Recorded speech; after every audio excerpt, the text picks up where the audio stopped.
Hello everybody, it is Mike's Talks and Thoughts here, back again with another weekly review for you guys for House of the Dragon. Here we have Season 1, Episode 3, Second of His Name. Now again, this was another great episode for House of the Dragon. I actually was at a friend's house. My friend BeanBagMoney, whose channel I will link in the description below, makes a lot of great reaction content. If you guys like reaction videos, he does a great job with that. We were watching the AEW pay-per-view, and then we went and watched House of the Dragon. And honestly, I think another great episode to this series. I think that this episode really built a lot more on the characters here.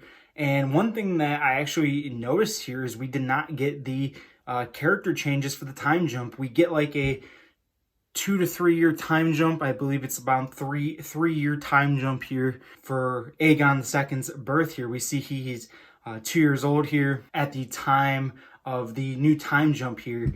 And we can just see through the first half of this episode is basically the struggles of Princess Rhaenyra.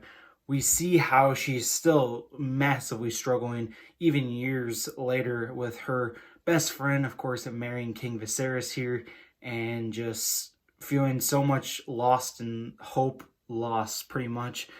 We see how she is just so unhinged and so nervous and so scared about everything. You can see that in basically the premises, especially of the first 75% of the episode, is King Viserys here trying to find someone to marry Princess Rhaenyra here, find someone who she can get with, and you just see how she feels so pushed aside and used by King Viserys here. And he's trying to explain that he's not trying to come off in this way, but that they need to remarry and keep their line strong. But she's just not having it because of course, the betrayal of King Viserys taking her best friend away from her.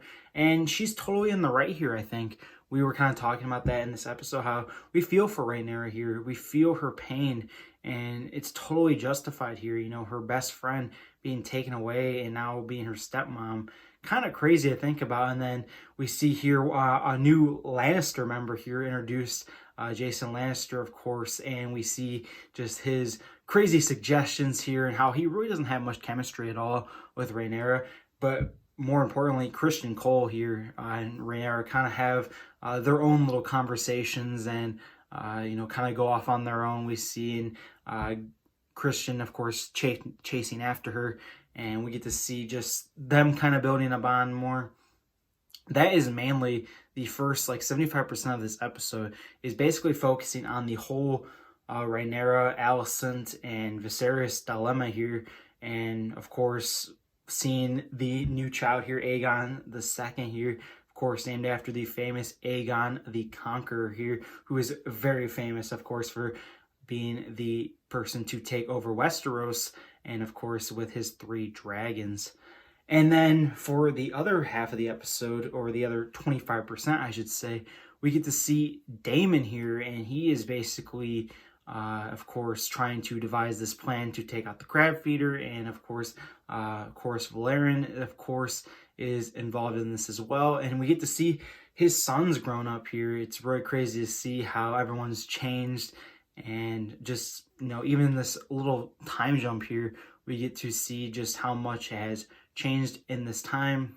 And we see just this big epic brawl, this big epic fight at the end.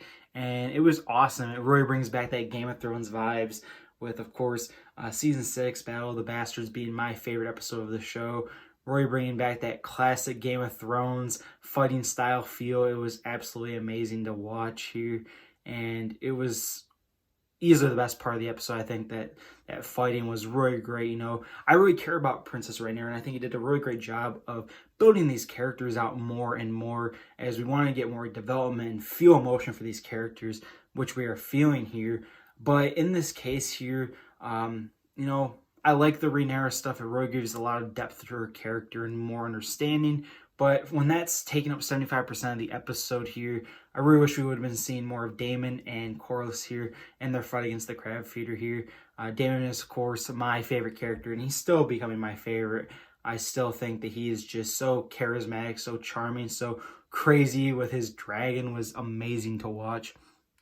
And for this episode here, I think this is also on par with episode number 2 with an 8.5 here. It's a solid episode. I definitely think it's, in that low A, high B tier here. I still think the pilot is my favorite episode of the show so far, but by no means are any of these episodes been bad so far. Second of His Name was great to see, and of course we get to see even more time jumps coming forward here. We know of the new actresses playing Alicent here and Rhaenyra, so we'll be looking forward to see how that goes. But yeah, so that's going to do it here for the House of the Dragon Season 1, Episode 3, Second of His Name review here. If you guys have any questions, definitely leave them down in the comment section below. Also leave down below your favorite moment from this episode. We really like to hear what stood out to you and things that you liked about House of the Dragon Episode 3 here. So yeah, that's going to do it here for the video. Take care, everyone, and peace out.